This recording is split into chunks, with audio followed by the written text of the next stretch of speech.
You'd done it before. You had everything going for you. A deadline you knew about for weeks. A relationship that was actually going well. A goal you genuinely wanted to reach. And then, somehow, you blew it. Not because something went wrong from the outside, but because something inside you made sure it did. You waited until the last possible moment. You started the argument that didn't need to happen.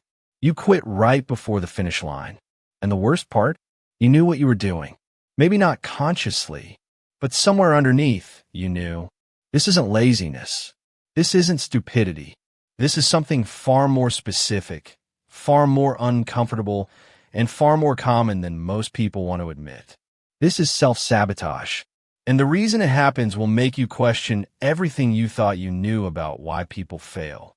Let's start with something that sounds completely irrational. There are people, real people, in real life, who deliberately perform worse when they know success is within reach. Students who stop studying the night before an important exam. Athletes who pick fights with their coaches right before the biggest competition of their careers. People who end relationships the moment they start getting serious. From the outside, it looks like stupidity. It looks like fear. And the fear part, at least, is correct. But it's not the fear of failing. It's the fear of succeeding. Psychologists have a name for one of the main engines behind self-sabotage. They call it self-handicapping. And it works like this.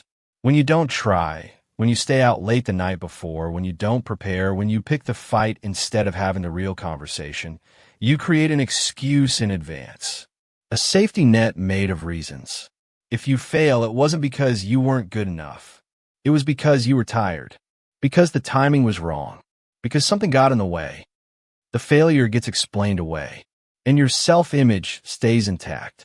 But if you actually tried, fully, completely, with everything you had, and then failed, that would mean something different.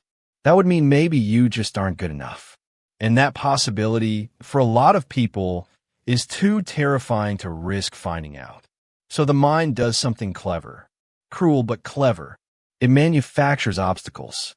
It creates the very conditions that guarantee you'll never have to find out the truth. There's another layer to this. Something even older and stranger than self-handicapping. Psychologists call it a fear of success. And it sounds absurd on the surface. Who is afraid of succeeding? Everyone wants to succeed.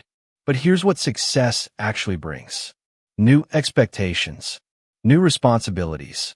A new version of yourself that other people now believe in and can be disappointed by.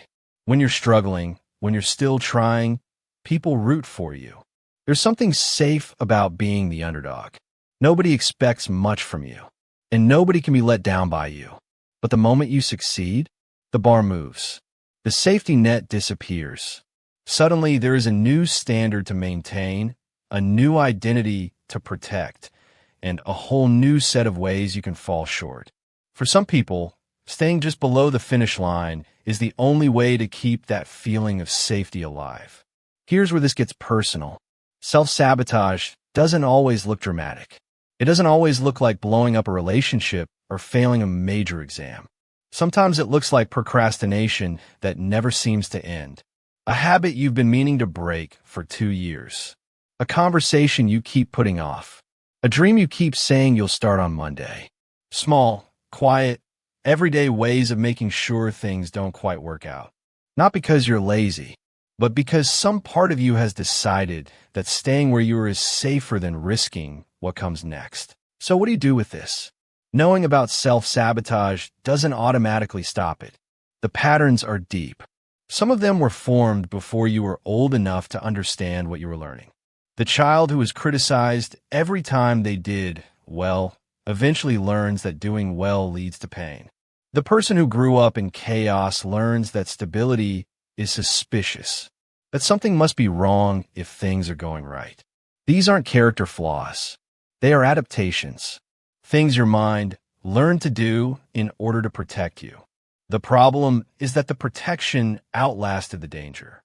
The first step, the only real first step, is noticing, not fixing, not forcing yourself to change through sheer willpower. Just watching. The next time you find yourself avoiding something important, Get curious about it instead of frustrated. Ask yourself what you're actually afraid of, not the surface answer, the real one underneath. Because more often than not, self-sabotage isn't the problem.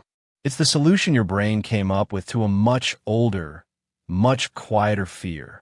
And you can't solve something you haven't looked at yet. You're not broken. You're not lazy. You're not weak. You're someone whose mind learned to protect itself in the only way it knew how. The question now is, do you still need that protection? Or is it time to find out what happens when you finally let yourself succeed?